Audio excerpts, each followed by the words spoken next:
You are listening to the Savvy Painter Podcast, episode number 358.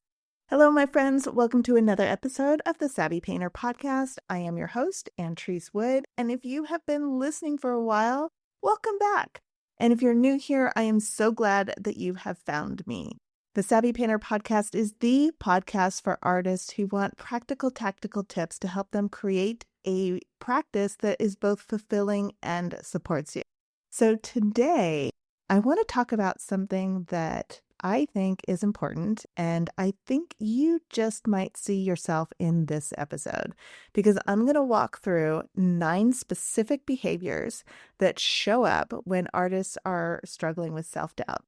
These aren't vague general struggles. These are very specific, observable patterns that I see over and over and over again in Growth Studio and with my private coaching practice. Before we start, though, I want to be really, really clear about why I'm sharing these with you today. It's not to make you feel bad about yourself, and it's not to point out anything that you're doing wrong. It's actually the opposite. Because when you recognize and name the pattern that you're stuck in, it loses its power over you. You will go from what's wrong with me, why can't I just paint, to, oh, I see what's going on here. I'm doing that serial abandoner thing again. Don't know what that is? You will in a minute. And you'll recognize that this is just a pattern. It is not a personality flaw. Also, you're not alone in it. So, as I walk you through these 9 behaviors, I want you to notice which ones you resonate with. You might recognize yourself in 1 or 2, or you might see yourself in several or many. And that is just useful information, because once you know what your patterns are, you can start to work with them instead of being at their mercy. One more thing I want to share with you before we start. If you do recognize yourself in 3 or more of these behaviors, you are not alone. After years of coaching artists, I can promise you that every time these things come up and we talk about it in Growth Studio, one of the artists will say, oh, well, this is what's going on. This is probably just happening to me. And you will see like a sea of nodding heads. So I promise you that if you see yourself in multiple of these patterns, you are not alone. And in fact, you share these behaviors with almost every returning artist that I work with. Artists who maybe stepped away from their art for a little bit, who have real skill and talent, but who often feel sort of paralyzed by this self-doubt that pops up despite their skills. So let's dive in. We're going to start with what I call the serial abandoner. This is when you start a painting and you get partway through and then you second guess it. And you start to question the subject that you picked, the style that you paint in, the medium that you're using. And instead of pushing through or even just pausing to think about what it is that's going on, you start another painting, and then another, and then another, and then another, and then another. And your studio fills up with unfinished work.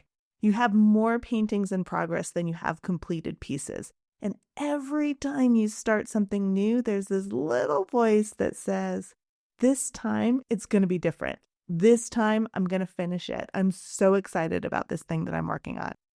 But the pattern repeats, because the issue isn't the painting. It's not the subject. It's not the style. It's not the medium.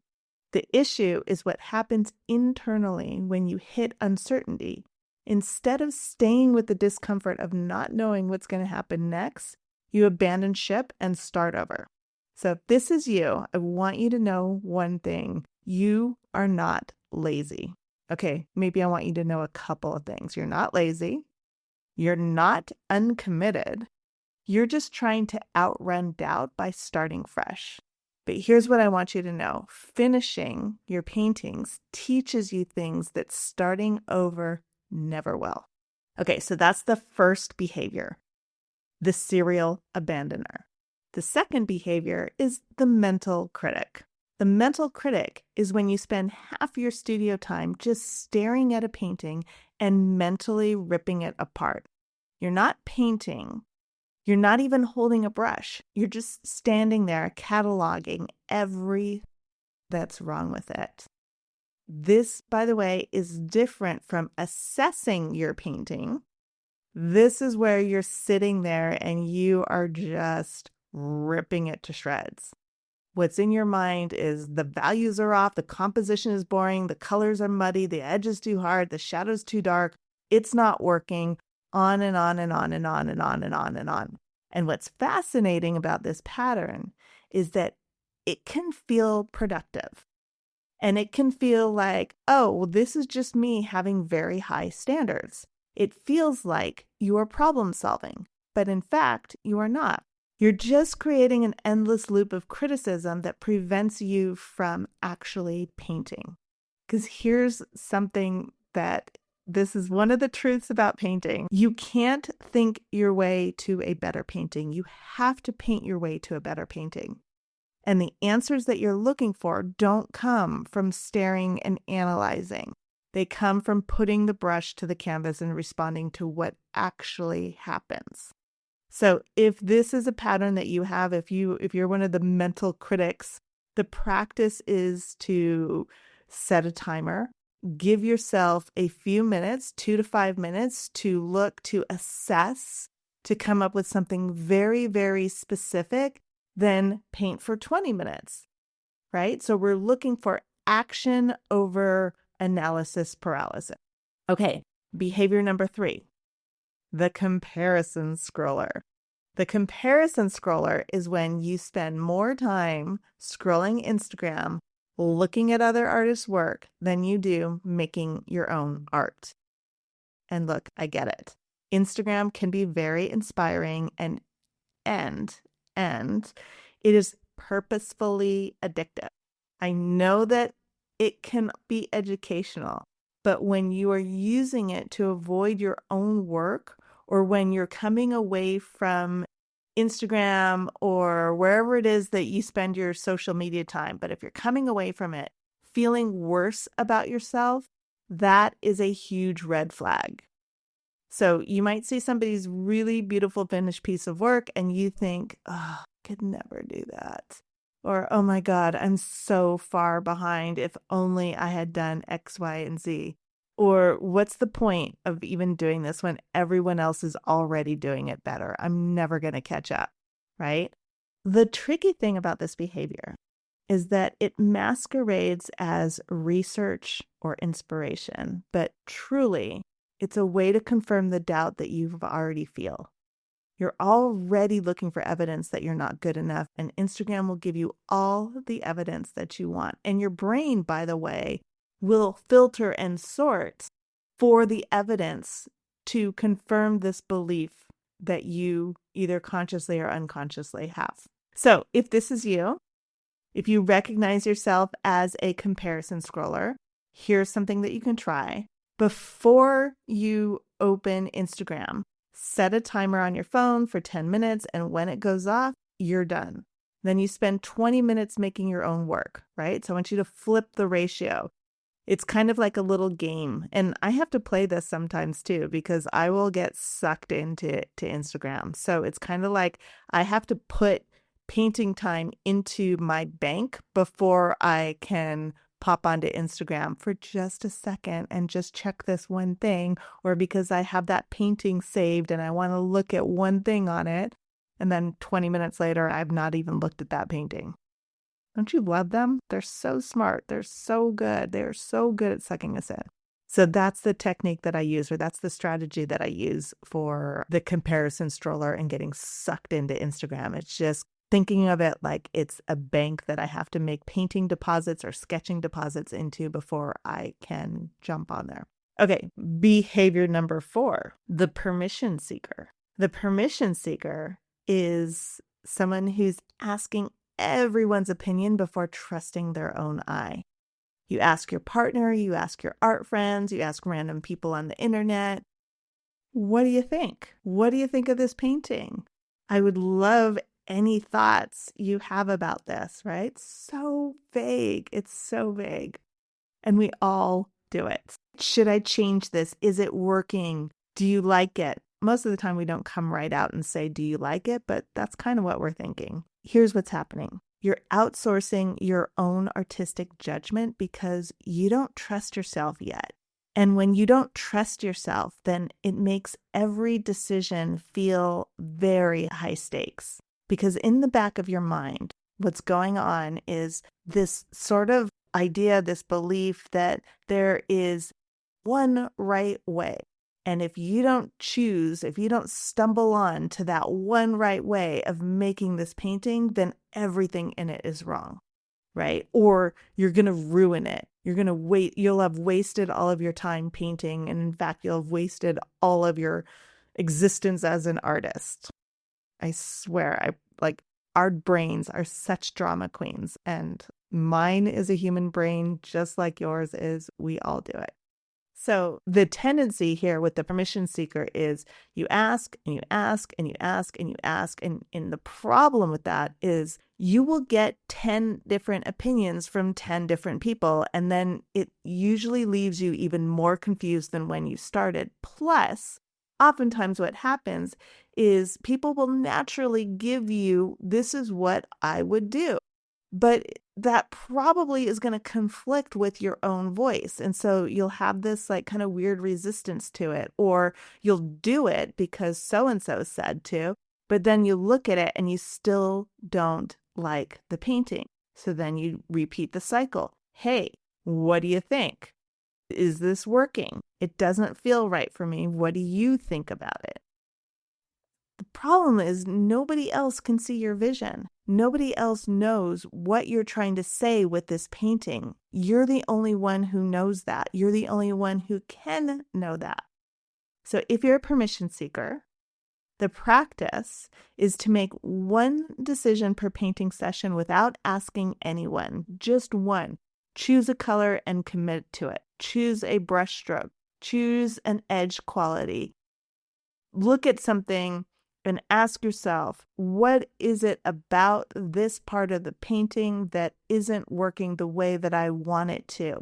Is it too light? Is it too dark? Is the edge too hard? Is it too soft? Is the hue what I was thinking of? Is it working with everything else?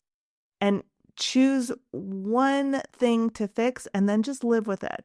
Build that muscle of trusting yourself, of making a decision, taking action, and then sitting with that decision from a place of, this is my painting.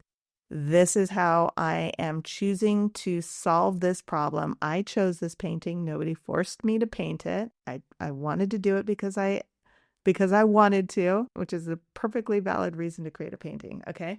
So the antidote to the permission seeker tendency is to just start building the muscle of making a small decision and taking action on it. Make a decision, execute. Make a decision, execute. And just notice what that creates for you. Okay. Moving on to behavior number 5, the hiding perfectionist. The hiding perfectionist makes work and then never shows it. You might finish paintings and then stack them facing the wall. You don't photograph them. You don't show them to anyone. Maybe you tell yourself you're waiting until you have a whole series, or you're waiting until they're good enough, or you're waiting until you figure out just the exact right way to present them properly, or to photograph them properly, or to have your studio exactly right before you invite anyone over to see it. But really, you're hiding because showing your work feels very vulnerable. And what if people see all of the flaws that I see? What if they judge it? What if they judge you? So the paintings live in your studio unseen, and the longer they stay hidden, the harder it becomes to show them. The stakes in your mind get higher, right? It's like the boogeyman under the bed gets bigger and bigger and bigger the longer you leave it there. If this is you, start small. Show one painting to one trusted person, just one, not your whole portfolio, not your entire body of work, just one painting to one person. And then practice being with whatever comes up for you when you do that. Okay, behavior number 6, the apologizer. Oh my goodness, I see this so much. The apologizer cannot show their work without explaining everything that's wrong with it first. I know this isn't very good, or I was trying to do this thing, but it didn't work out. And oh my God, blah, blah, blah, blah, blah. Or, sorry, I'm still learning. I'm still figuring this out. I don't really know. What do you think? Very connected to the permission seeker. The apologizer apologizes before anyone even asks. You point out the flaws so that they see that you already know what's wrong with this painting. You're basically trying to beat the criticism to the punch. But here's what actually happens. You're teaching people to see your work through the lens of its problems or your imagined problems. You're directing their attention to the things that you think are wrong instead of allowing them to experience your work on their own terms. And more importantly, you're reinforcing to yourself that your work needs an apology, that it's not good enough to stand on its own, that you need to be there with it for anyone to look at it so that you can tell them everything that's wrong with it. So if you're an apologizer, practice neutral presentation. This is so hard.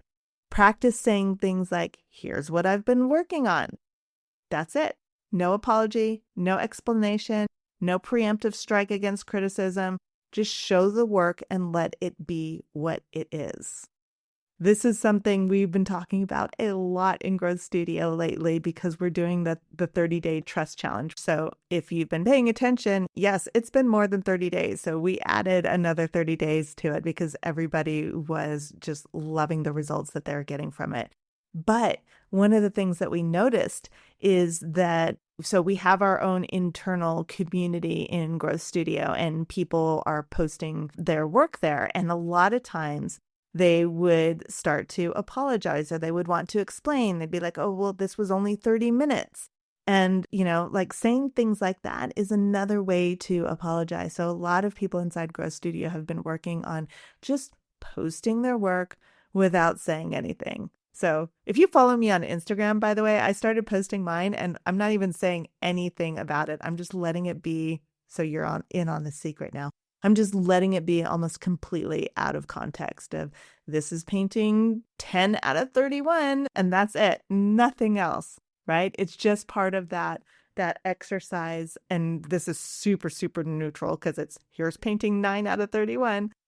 But it's just sort of like allowing ourselves to post something without explaining it and without feeling like you have to set it up, okay? Because it's for this exercise. This is not obviously what I would recommend if you were promoting your work and working on your skill of marketing.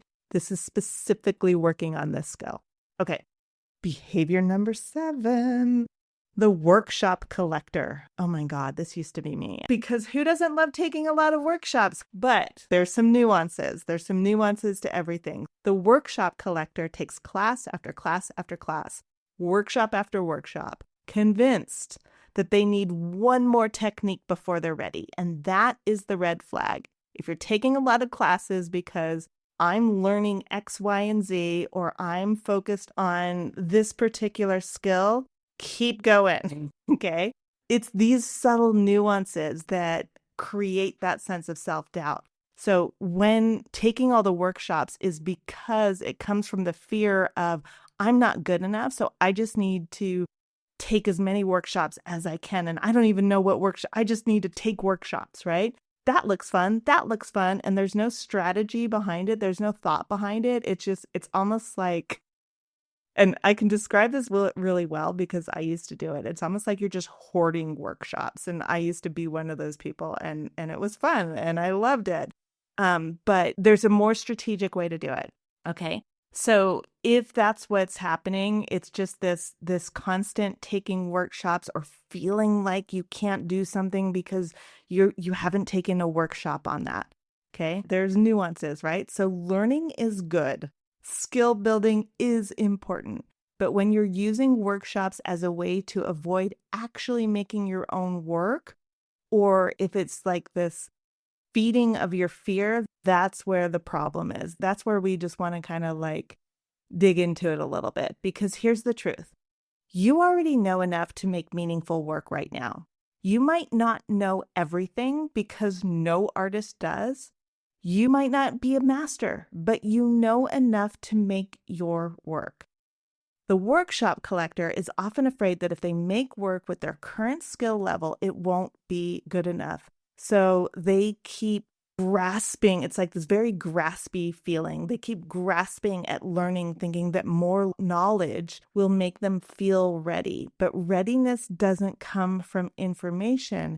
It comes from making your own work and from trusting your voice, even if your voice doesn't feel perfect yet or your work doesn't feel perfect yet. Because I know intellectually, you all know this, that you will never, ever, ever be done learning about painting, right? I think we all know this, that we will be learning for the rest of our life. That is different from this workshop collector, okay? So if you're a workshop collector, if you recognize yourself in this, try this. For every workshop you take, I want you to commit to making like 10 pieces using what you learned, like really applying it and integrating it into your practice, and get through what I noticed this when I was working at Disney. We would have these huge brainstorming meetings when we were trying to problem solve something.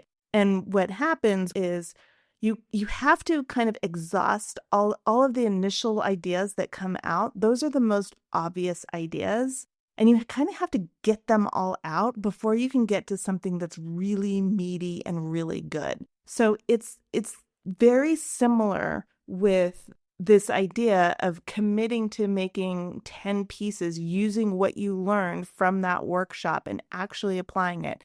Because the first couple applications that you make, you're going to be kind of reiterating exactly what that person taught you and told you, right? So you're basically just kind of like, this is the vocabulary, this is how I spell that word, and you're trying to be very precise with it, right? But after you get through that obvious place with it, then what happens is you kind of mix the DNA of that artist that you just took that workshop with your own DNA, and this is where it gets interesting, because you take what you learn from them and then you combine it with what you already do and with all the other workshops that you've ever taken, right? And so you've created this new sort of DNA of painting. And this is when it comes interesting. This is when it's not as obvious. This is when it just kind of like slides into your own work and it becomes integrated with who you are. So we want you to actually integrate what you learned into your own practice and then meld it into your way of painting. Okay, because knowledge without application doesn't change anything. It's just more knowledge. It's just more technical thinking. All right, behavior number 8, the overthinking planner. I recognize myself in this one, by the way. This is so me. The overthinking planner spends hours planning the perfect painting or podcast episode or project, right? Sketching thumbnails, considering color schemes, mapping out compositions, but they never actually commit to the canvas. I catch myself doing this so often, you guys. It's almost embarrassing. So as I'm talking about this, I'm just like, if you hear me kind of like laughing, I'm laughing at myself. Okay. In the planning stage, this is the key part. In the planning stage, the painting is still perfect because it's in your mind. It hasn't been touched by reality yet. It is pure potential. And as long as you stay in planning mode, you don't have to risk messing it up. It's a beautiful thing for the overthinker planner / perfectionist. Here's the thing. The paintings aren't made in your sketchbook. They're not made in your mind. They're made on the canvas in real time with all the uncertainty and all the imperfections that entails. If you're an overthinking planner, raise your hand with me because I'm right there with you. Set a time limit. Give yourself X amount of time to plan, right? So if it's for a painting, maybe you give yourself 10 minutes to kind of like plan it out and then just start painting. Get that brush moving. Even if you're not 100% sure, it doesn't matter. If you're 50% sure, it's good enough to get you going, and then you will have something to work on.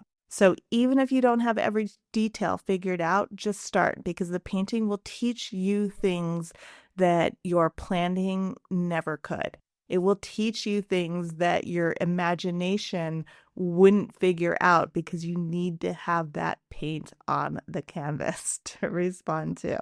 Again, you hear me laughing because I'm laughing at myself. I see myself in that so much. Okay, we're down to the last one, behavior number 9. I need a better title for this, but I'm just going for it. The Corner Repainter, okay? The Corner Repainter is when you repaint the same bit of canvas 17, 20, 35 different times. You obsess over a single leaf while forgetting about the entire tree. You get so zoomed in on this one tiny little piece that you lose sight of the painting as a whole. And here's what's usually happening. You're using that corner as a way to avoid making bigger decisions about the rest of the painting. Because if you're focused on perfecting this one tiny little area, you don't have to deal with the parts that feel more uncertain. It's kind of a way of staying busy while avoiding risk, because it feels really productive and it feels like progress, but really it's just staying safe in your little corner. So if you're a corner repainter, practice stepping back, like literally. We all know this intellectually. Again, there's so many things we know intellectually, and then when we're in it, we just lose it, right? So practice literally stepping back. Put your brush down every 10, 20 minutes or whatever that time is that feels right to you, and just walk across the room. Look at the whole painting and ask yourself, what does this painting actually need right now? Not what does that corner need, but what does the painting need? What is the next smallest step that I can take in this painting as a whole? So stepping back across the room, that's one way of doing it. Flipping it upside down, using a mirror, getting a different perspective on it, because what's happening is you've gotten tunnel vision for this one tiny little error, and we need to pull ourselves out of that. Okay, those are the 9 behaviors that I wanted to share with you. These are the 9 doubt behaviors that I see most often in artists who are struggling with self-doubt. It's the serial abandoner. We'll just go over it one more time. The serial abandoner, the mental critic, the comparison scroller, the permission seeker, the hiding perfectionist, the apologizer, the workshop collector, the overthinking planner, and finally, the corner repainter. See, I can't even say it. I do need another name for it, but again, not going to be perfectionist. We're just going with it. It's the corner repainter. Okay, so here's what I want you to understand. If you recognized yourself in 3 or more of these, you are not broken. You are not uniquely flawed. You are describing an extremely common pattern that shows up for artists who have all this skill and talent, but they're working through self-doubt. Also, I'm going to be Captain Obvious here, but you are also a human being. So all of these things are perfectly normal tendencies and characteristics of normal human beings, okay? You just have this pattern that's not serving you. And recognizing the pattern is actually the first step towards changing it, because once you can name it, once you can say, oh, I'm doing that serial abandoner thing again, or, oh, I'm doing the apologizer thing again. Once you can name it, you create just a little bit of space between you and the pattern, and you stop identifying completely with it. The second you name it, you've given yourself just a little bit of space to realize that this is something that you are doing. It's an action you're taking. It's not who you are. And that little space is where change becomes possible. Okay, that is what I have for you today. Thank you so much for listening. Have a beautiful week, and I will talk to you soon.